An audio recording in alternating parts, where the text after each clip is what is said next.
Hi friends, today we're going to read a story called The Never Forgotten Doll. So this is from A Chicken Soup for Little Souls. This is also one of my favorite stories. So this is written by Jack Canfield and Mark Victor Hansen and illustrated by Mary O'Keefe Young.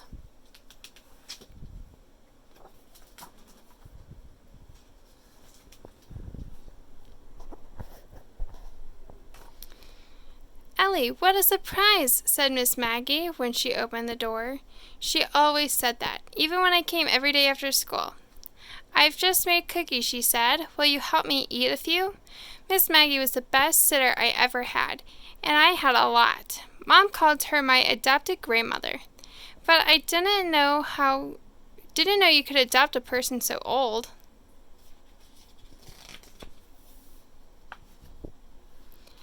"Tell me a story from when you were little," I begged Miss Maggie for the gazillionth time. "Wonderful idea. What should the story be about today?" she asked between sips of hot cocoa. I tried to think up a few story starter. Miss Maggie's stories were the best. "I know," I said. "Tell me about your favorite toy." Miss Maggie thought for a moment, then frowned. "I should warn you, this one isn't a happy story." "It's okay. Tell me," I said.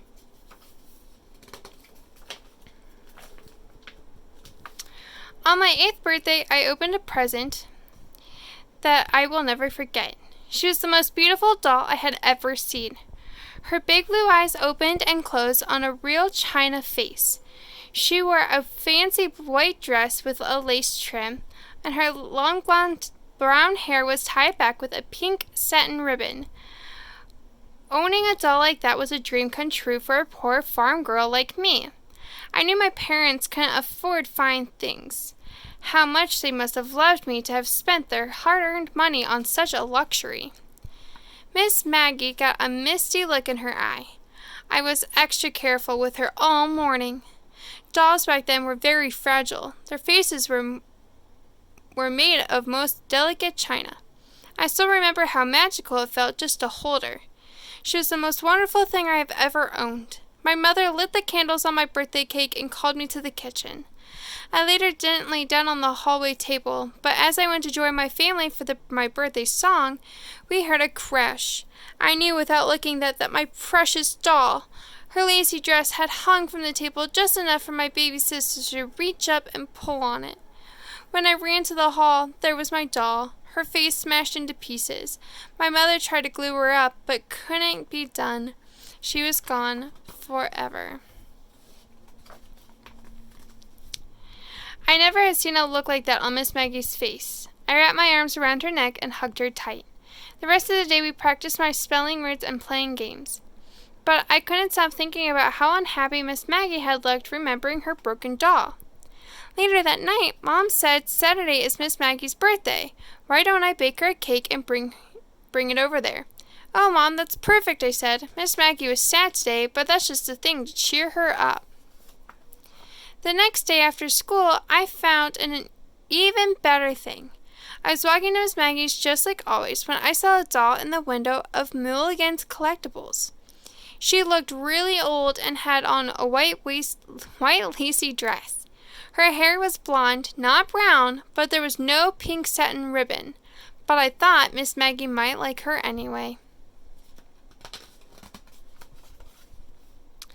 I went in and asked Mr. Mulligan, the doll in the window, "Do her eyes open and close?" Mr. Mulligan said, "Yes, they do, but that's not a doll for little girls like you. That's an antique. Grown-ups collect them."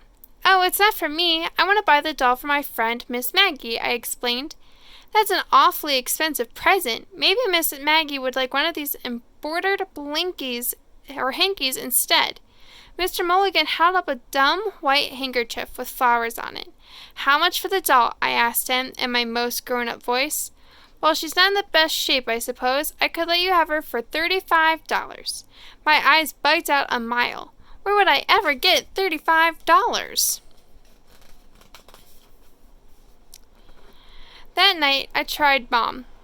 "May I have $35 to buy Miss Maggie a birthday present?" I asked, real casual. Mom laughed. It's sweet that you want to buy a gift for your friend, but I'm sure the birthday cake we're making will be enough. I begged and pleaded, but the best I could get out of my mom was, if you really want to give Miss Maggie a gift that badly, we'll go shopping on Saturday morning. But we can't afford to spend $35. I'm sorry, darling, but we just can't. I knew no other gift would do, so I emptied my elephant bank and counted my money. I had exactly $8.49. It was already Thursday. There was no time to save up any more. I put $8.49 in a sock and folded it up. I had a plan, but I wasn't sure if it would work.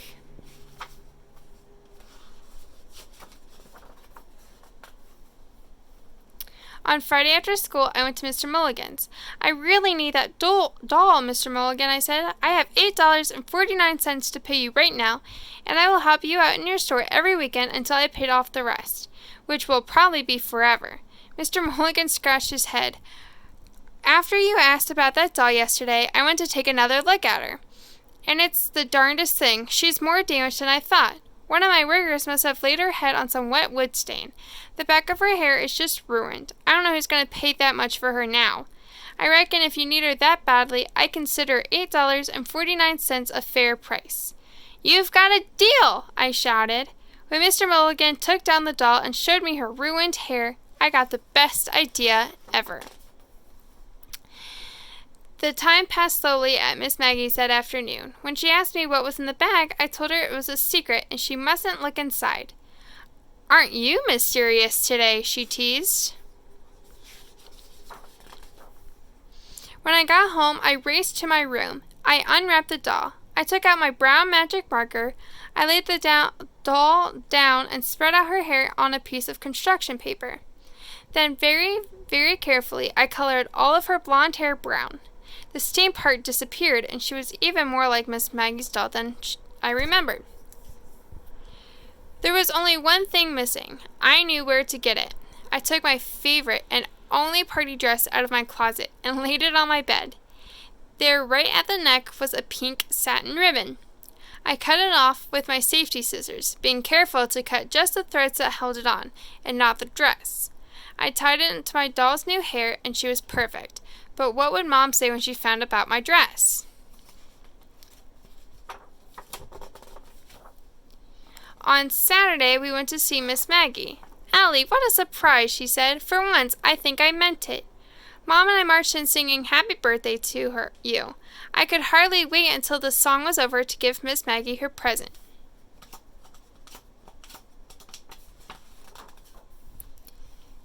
When Miss Maggie carefully pulled back the tissue paper. When she finally saw the doll, her eyes filled up with tears. Ellie, she whispered, where on earth? Is she close? I asked. Is she like the doll that you got broken? She's exactly like my doll, Miss Maggie said, without once taking her eyes off the present. But where did you ever find her, and how did you ever afford her? Mom was looking at me like she wanted to know the same thing, so I told him the whole story. When I got to the part about my dress, I asked Mom, are you mad? My mom squeezed my hand, and her voice cracked when she told me, no, sugar, I am not mad.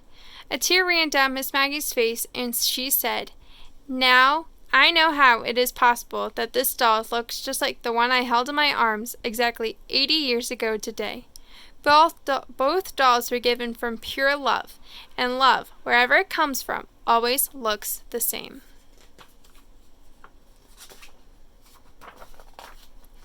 And the cake was delicious, and Miss Maggie said it was her favorite birthday yet. The end.